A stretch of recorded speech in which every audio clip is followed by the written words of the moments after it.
अधिक मास पूर्णमासी व्रत कथा। नमस्कार भाइयों बहनों, जय माँ गायत्री। आप सभी का मेरे YouTube चैनल शुभकर माही अष्टों में स्वागत है। आज मैं आप सभी को अधिक मास की पूर्णमासी व्रत कथा सुना रही हूँ। आप सभी से अनुरोध है, अगर आप मेरे चैनल पर पहली बार आए हैं तो प्लीज़ हमारे चैनल को सब्सक्राइब, वीडियो को लाइक और वीडियो को ज़्यादा से ज़्यादा शेयर अवश्य करें, ताकि आपके साथ साथ आपके अपने भी इस कथा का लाभ ले सकें। पूर्णिमा तिथि का हिंदू धर्म में विशेष महत्व है। इसे धनदायक, संतानदायक व्रत माना जाता है। जो लोग पूरे विधि विधान से पूर्णिमा का व्रत करते हैं और पूर्णिमा के दिन चंद्रमा को अर्घ देते हैं, उन पर भगवान विष्णु और माता लक्ष्मी की विशेष कृपा होती है। इस व्रत को करने से व्यक्ति अपने जीवन की समस्त मनोकामनाओं को पूरा कर सकता है। पौराणिक कथा के अनुसार द्वापर युग में एक समय की बात है कि यशोदा जी ने भगवान कृष्ण से कहा, तुम सारे संसार के उत्पन्न करता हो, पोषण तथा उसके संहार करता हो। आज कोई ऐसा व्रत मुझसे कहो जिसके करने से स्त्रियों को कभी विधवा होने का भय ना रहे तथा यह व्रत सभी मनुष्यों की मनोकामनाएं पूरी करने वाला हो। भगवान कृष्ण कहने लगे कि हे माता, तुमने अति सुंदर प्रश्न किया है। मैं तुमसे ऐसे ही व्रत को सविस्तार कहता हूँ। सौभाग्य की प्राप्ति के लिए स्त्रियों को 32 पूर्णिमा का व्रत करना चाहिए। इस व्रत को करने से स्त्रियों को सौभाग्य और संपत्ति की प्राप्ति होती है। यह व्रत अचल सौभाग्य को देने वाला है और भगवान शंकर के प्रति मनुष्य मात्र की भक्ति बढ़ाने वाला है। यशोदा जी कहने लगी कि हे कृष्ण, सर्वप्रथम व्रत को मृत्युलोक में किसने किया था, सो इसके बारे में तुम मुझे सविस्तार बताओ। भगवान कृष्ण कहने लगे, इस भूमंडल पर एक अत्यंत प्रसिद्ध राजा चंद्रहास से पालित अनेक प्रकार के रत्नों से परिपूर्ण कातका नाम की एक नगरी थी। वहाँ धनेश्वर नाम का एक ब्राह्मण रहता था और इसकी स्त्री अति सुशील और रूपवती थी। दोनों ही उस नगरी में बड़े प्रेम के साथ रहते थे। घर में धन धान आदि की कोई कमी नहीं थी। उनको एक बड़ा दुख था कि उनके कोई भी संतान नहीं थी। इस वजह से वह बहुत दुखी रहते थे। एक दिन एक बड़ा तपस्वी योगी उनकी नगरी में आया। वह योगी बाकी सभी घरों से भिक्षा मांगकर भोजन किया करता था, लेकिन उस ब्राह्मण के घर से कभी भी भिक्षा नहीं लेता था। एक दिन योगी गंगा किनारे भिक्षा मांगकर प्रेम पूर्वक खा रहा था कि धनेश्वर ने योगी को यह सब करते देख लिया। अपनी भिक्षा का अनादर देखकर धनेश्वर योगी से बोला, और सभी घरों से भिक्षा लेते हो परंतु मेरे घर से कभी भिक्षा नहीं लेते, इसका कारण क्या है? योगी कहने लगा कि आपके धर्म में हमें इस बात की आज्ञा नहीं देता है, क्योंकि अभी आप गृहस्थ जीवन में एक सुख से वंचित हैं। आपके घर में संतान होने पर मैं आपके घर से भी भिक्षा को स्वीकार कर लूँगा। उन्होंने कहा कि जिसे संतान नहीं है उसके घर से भिक्षा लेने से मेरे ऊपर पतित हो जाने का भय है। धनेश्वर यह सब बात सुनकर बहुत दुखी हुआ और हाथ जोड़कर योगी के पैरों में गिर पड़ा तथा दुखी मन से कहने लगा कि आप मुझे संतान प्राप्ति के लिए कोई उपाय बताएं। आप सर्वज्ञ हैं, आप अवश्य ही मुझे कोई उपाय बता सकते हैं। धन की मेरे घर में कोई कमी नहीं है, लेकिन मैं संतान न होने के कारण बहुत दुखी हूँ। आप मेरे इस दुख का हरण कर दीजिए। यह सुनकर योगी कहने लगे, तुम चंडी की आराधना करो। घर पहुंचकर उन्होंने यह सारी बात अपनी पत्नी को बताई और खुद वन में चला गया। वन में पहुंचकर उसने चंडी की आराधना और उपासना करना प्रारंभ किया। 16 दिन बाद सपने में माँ चंडी ने उसे दर्शन दिए और कहा कि हे धनेश्वर, जा तेरे पुत्र होगा, लेकिन उसकी आयु सिर्फ 16 वर्ष होगी। 16 वर्ष बाद उसकी आयु में उसकी मृत्यु हो जाएगी। अगर तुम दोनों स्त्री और पुरुष 32 पूर्णिमाओं का व्रत करोगे तो वह दीर्घायु हो जाएगा। जितना तुम में सामर्थ्य हो उतने आटे के दिए जलाकर तुम भगवान शिव का पूजन करो, लेकिन पूर्णमासी 32 ही होनी चाहिए। सुबह होते ही तुम्हें इस स्थान के पास एक आम का पेड़ दिखाई देगा। उस पर चढ़कर एक फल तोड़कर अपने घर ले जाना, अपनी स्त्री को इसके बारे में बताना। सुबह स्नान होने के बाद वह स्वच्छ होकर भगवान शिव जी का ध्यान करे और उस फल को खा ले। तब शंकर भगवान की कृपा से उसको गर्भ ठहर जाएगा। जब ब्राह्मण सुबह उठा तो उसे उस स्थान पर एक आम का पेड़ दिखाई दिया और वह उसे फल तोड़ने के लिए उस पर चढ़ गया, लेकिन वह पेड़ पर चढ़ नहीं पा रहा था। यह देखकर उसे बड़ी चिंता हुई, लेकिन भगवान गणेश की उपासना की और कहा कि हे दयानिधे, अपने भक्तों के विघ्नों का नाश करने वाले, उनके मंगल कार्य को करने वाले, दुष्टों का नाश करने वाले, रिद्धि सिद्धि को देने वाले, आप मुझे इतना बल दें कि मैं अपनी मनोकामना को पूरा कर सकूं। इसके बाद वह पेड़ पर चढ़कर फल तोड़कर अपनी पत्नी के पास लेकर पहुंच गया। उसकी पत्नी ने अपने पति के कहे अनुसार इस फल को खा लिया और वह गर्भवती हो गई। देवी की कृपा से उसे बहुत सुंदर पुत्र पैदा हुआ। उसका नाम उन्होंने देवी दास रखा। भगवान की कृपा से बालक बहुत ही सुंदर था और सुशील और पढ़ाई लिखाई में भी बहुत निपुण था। दुर्गा जी के कथानुसार उसकी माता ने 32 पूर्णमासी का व्रत रखा। जैसे ही 16वां वर्ग लगा, दोनों पति पत्नी बहुत दुखी हुए, कहीं उनके पुत्र की मृत्यु ना हो जाए। उन्होंने सोचा कि अगर उनके सामने यह सब हुआ तो वह यह सब नहीं देख पाएंगे।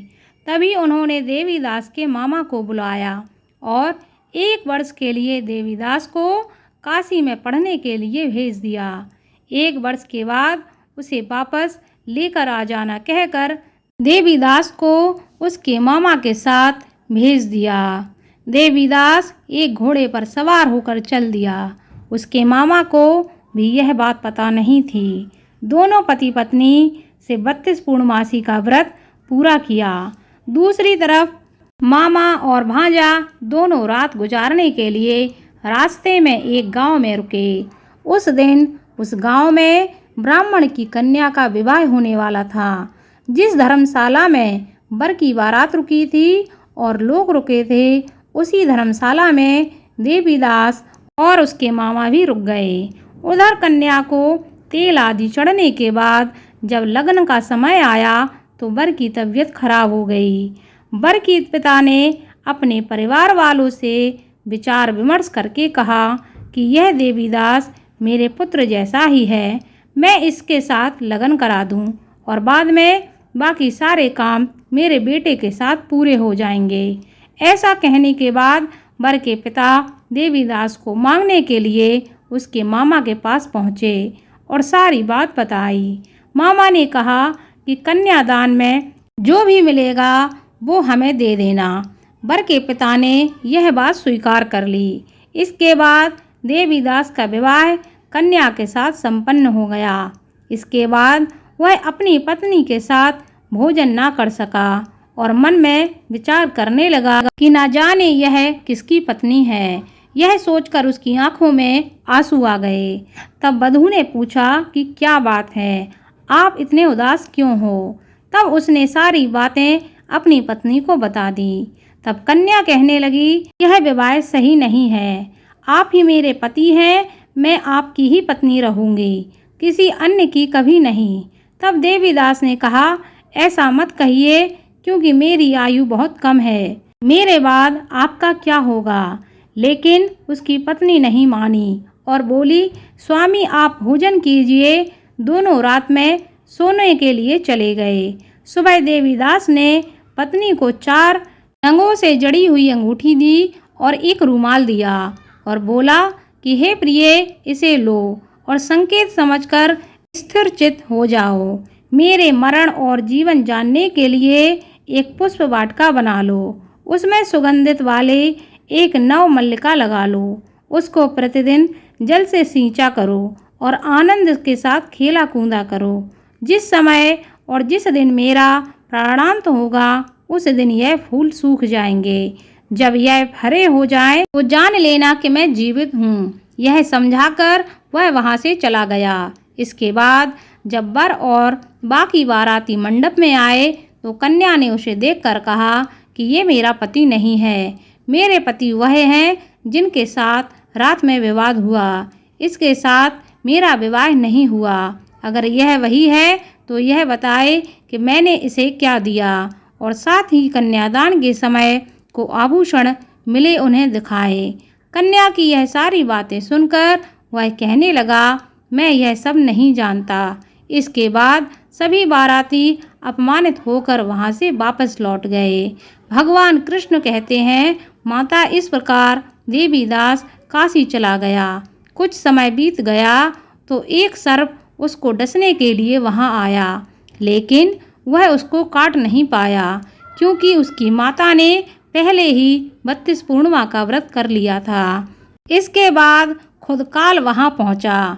भगवान की कृपा से तभी वहां माता पार्वती और भगवान गणेश आ गए।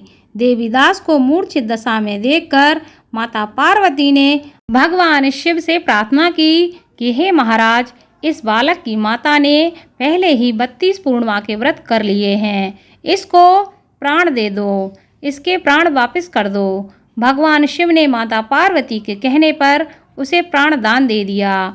उधर उसकी पत्नी उसके काल की प्रतीक्षा कर रही थी। उसकी पत्नी ने जाकर देखा कि पुष्प और पत्र दोनों ही नहीं हैं। उसे बहुत आश्चर्य हुआ और जब उसने देखा ये पुष्प वाटिका फिर से हरी हो गई तो वह समझ गई कि उसका पति जिंदा हो गया है। इसके बाद वह बहुत ही प्रसन्न होकर अपने पिता से कहने लगी कि मेरे पति जीवित हैं, उनको ढूंढिए।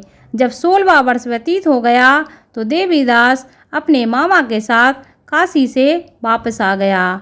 इधर उसकी पत्नी के परिवार वाले उन्हें ढूंढने के लिए जा ही रहे थे कि उन्होंने देखा कि देवीदास और उसका मामा उधर से आ रहे हैं। उनको देखकर उनके ससुर बहुत प्रसन्न हुए और उसे अपने घर ले गए। वहां जाकर उन्होंने सब सामान इकट्ठा किया और कन्या ने भी उसे पहचान लिया। देवीदास ने इसके बाद अपनी पत्नी और मामा को वहां से लेकर चल दिया। उसके ससुर ने भी उसे बहुत सा धन दहेज में दिया। जब वह अपने घर की तरफ चला तो उसके माता पिता को लोगों ने खबर की, तुम्हारा पुत्र देवीदास अपनी पत्नी और मामा के साथ आ रहा है। यह समाचार सुनकर पहले तो उन्हें विश्वास नहीं हुआ, लेकिन जब देवीदास आया और उन्होंने अपने माँ बाप के पैर छुए तो देवीदास के माता पिता ने उसका माथा चूमा और दोनों को अपने सीने से लगा लिया। दोनों के आने की खुशी में धनेश्वर ने बहुत सा दान दक्षिणा ब्राह्मणों को दी। भगवान श्री कृष्ण कहते हैं कि इस तरह धनेश्वर को 32 पूर्णिमाओं के व्रत के प्रभाव से संतान की प्राप्ति हुई।